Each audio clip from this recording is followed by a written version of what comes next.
inzay famoro mikialo naserany nirivo mandalo kinanjo nivokaniwao nanjary tomampikalao inzay famoro mikialo naserany nirivo mandalo kinanjo nivokaniwao nanjary tomampikalao jere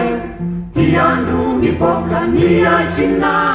de lasa voroka kinanjo manjombona ihany fa isany no fomba ny tany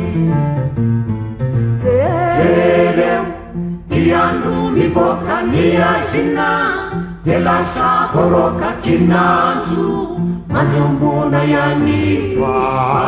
isany no fomba ny tany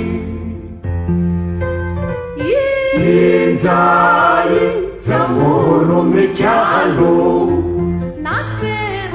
naserany nirivo mandalo kinanjo nivokaniwao nanjary tomampikalao jere ty andro miboaka ny azina de lasa voroka kinanjo manjombona ihany fa isany no fomba ny tany ny atanorana tsy tena tomombanakory raha izany no ialana